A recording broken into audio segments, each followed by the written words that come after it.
Okay guys, I promised you more practice problems, so that's what we're gonna do.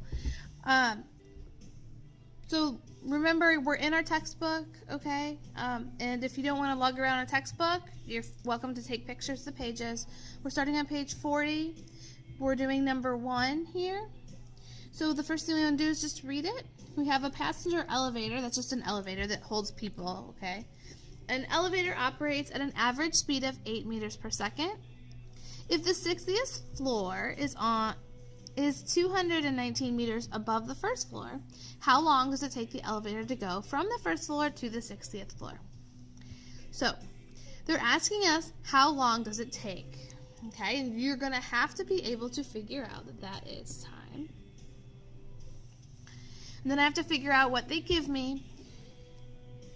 So remember, our equation is speed equals distance over time. So if they're asking us for time, they have to be giving us distance and speed.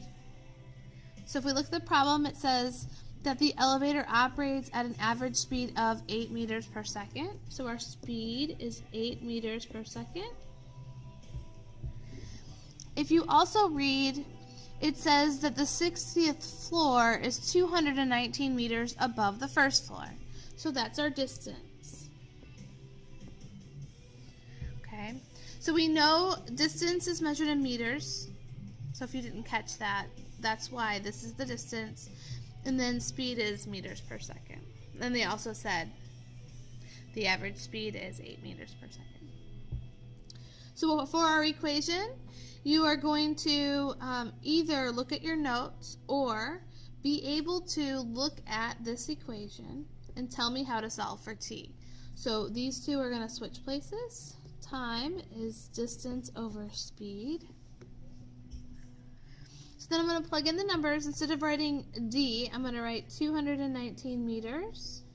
And then instead of writing S, I'm going to write 8 meters per second. So these M's cancel out. The seconds is going to go up there. So our unit for time is going to be seconds. And then I want to go ahead and do this math. So we have 219 divided by 8. And also feel free to always round to a whole number. So about 27 seconds. A motorcyclist travels an average speed of 20 kilometers per hour. If the cyclist is going to a friend's house 5 kilometers away, how long does it take the cyclist to make the trip? So again, we're going to be trying to find time here. I know that because it says, how long does it take? That means they give us distance and speed, so let's check it out.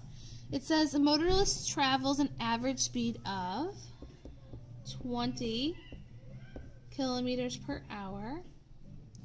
If the cyclist is going to a friend's house 5 kilometers away, that distance is 5 kilometers. Okay. And so we just figured out the equation above, so we can just copy that down.